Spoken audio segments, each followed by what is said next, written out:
you know, we have made tremendous strides, and I really do hope that you can feel it. Not only the Prop 8 decision, but right here in Florida, the 3rd District Court of Appeals finally declared the adoption ban unconstitutional in the state of Florida.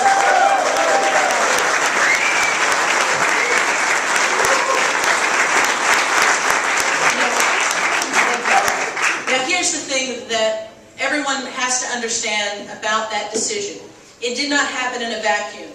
The good lawyers at ACLU had gone to court multiple times and failed. So what was different this time? And I'll tell you, among the things that were different, they took 1 year and 3 weeks to decide this case.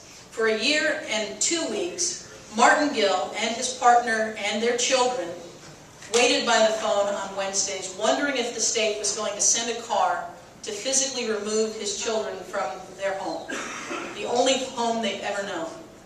When Martin, you know, just for anyone who doesn't know this story, let me just tell you quickly the caliber of person that Martin and his partner are. They actually had bought a house out of state. They bought a house in Georgia. They were planning to move to a state where the possibility of adoption existed for them. They had been foster parents, well-regarded foster parents for many, many children, and they wanted the possibility of adopting. And I think it was 2 months before Christmas, the state, the Department of Children and Families, came to them and begged them to take in 2 little boys, one 4-month-old, one 4-year-old, who were so neglected, so abused. The older boy had ringworm so bad that hair wasn't growing on his head. When they dropped off the 4-month-old, they said, the little boy, the infant has had an ear infection, but don't worry, there's medicine, you know, in the package. He opened it, and it had been dated 2 weeks earlier and never even opened and unwrapped. That infant had had an ear infection for 2 weeks, absolutely untreated. And he described how when he went to change the diapers on the infant, the 4-year-old kind of pushed him out of the way and changed the diapers. And when it came time to feed the baby, the 4-year-old wedged between him, held onto the bottle, and when he was done feeding him, put the infant over his shoulder and burped it. And it was clear to him that at 4 years old, he had been taking care of his infant brother from birth. And the social worker said, you know, the neglect is so severe, the 4-year-old may never bond. So 2 months becomes 2 years, becomes 5 years. And now these children are absolutely thriving by every measure. And the state comes and says, you know, they're doing so well that we're going to put them up for adoption. And Martin's partner said, oh, hell no. And they went to court. And for 1 year and 2 weeks, every Wednesday, they wondered, would the state come and take our children away from us? And part of the reason that Equality Florida had reached out so vigorously to the governor, well before the decision came down, was to say, no matter what that decision is, you have to make a commitment that you will not allow these children to be taken from their parents. And we got that commitment from the governor. And absolutely. And we got that commitment from the governor. And here's what I want to say. In that year and 2 weeks, what did the court see? And of course, the courts follow the law, but they also do it in a context. And in that year and 3 weeks, they saw us succeed in getting to the floor of both the House and the Senate on the same day an amendment to repeal the adoption ban. And everyone who rose to speak on that issue spoke in favor. Not one person stood up to defend the adoption ban. In that year and 3 weeks, they saw George Riekers. Anybody who doesn't know who George Riekers is, do yourself a favor, Google him. It's exciting reading, and it's tragically funny. George Riekers was the star witness for the state. He was the guy they brought in to say gay people should not be allowed to adopt and to say all sorts of ridiculous things. He's also the guy who got photographed as he returned from his 10-day European vacation with a rent boy named Lucian, who he had hired to lift his luggage, which has, of course, become a, what do you call this thing? What's that? Anyway. Yeah, there we go. So anyway, you can imagine how people are using lift their luggage now. But So when the story first broke, it was just this, one more tale of a homophobe, caught in a web of hypocrisy. But when we saw it, we saw this tremendous opportunity to expose the adoption ban for the cruel farce that it is. And we did a public records check. And what we found out was that George Reekers wasn't just your ordinary right-wing anti-gay clown for hire. He was an extraordinarily well-paid right-wing clown for hire. He was paid $120,000 to testify. I think it was for 2 days' work. Let me tell you, that's a good job if you can get it. And once it became a political story, not just an embarrassing sex scandal that involved naked massages, and that's all I'm going to tell you. Once it became that, then the mainstream media took it and ran with it. Bill McCullum couldn't go anywhere in the state without being asked about it. And every time those headlines rang out in newspapers all across our state, that was the context in which this court decision came.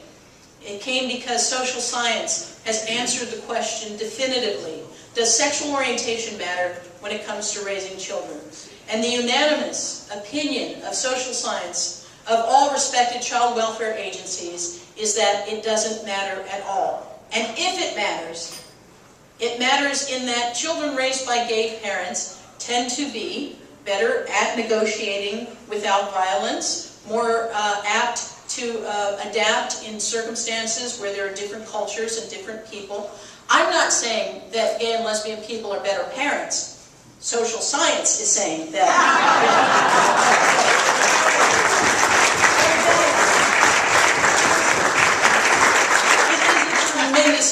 It is a tremendous time. We are winning at the local level. We have passed human rights ordinances all over this state, including in fairly conservative places in Florida, places where you might not expect us to succeed. We're succeeding because history is on our side, truth is on our side, and people are understanding that economically the right thing to do is also the smart thing to do.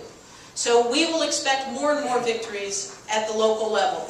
And we're reaching that tipping point where change is happening at the state level. There's an anti-bullying law that means more than half of the students in the state of Florida now go to schools where sexual orientation and or gender identity is part of the anti-bullying curriculum and programs in their schools. We're winning.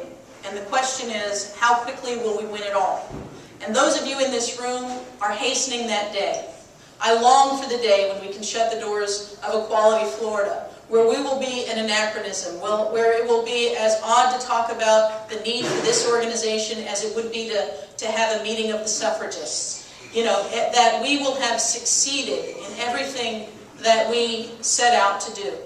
And that day will come quicker because those of you in this room believed in that mission that we brought forward 13 years ago, and you spread the word so that today we could be gathered to honor our wonderful heroes this evening, and also to be in the presence of our coalition allies like Planned Parenthood, I want to tell you this, I'll leave you with this. When Equality Florida, we just did a membership survey. We took 20,000 of our members and supporters around the state, and we sent them a survey. Some of you may have gotten it. And when the results came back, it was all very good. It told us that we were on the right track. But one of the most promising statistics that came out of it was 37% of our membership identifies as straight. And not all of them come to this work because they have a gay child or a gay relative. They come to it because they believe what we believe, that this is a civil rights battle that defines the character of this nation. Yeah.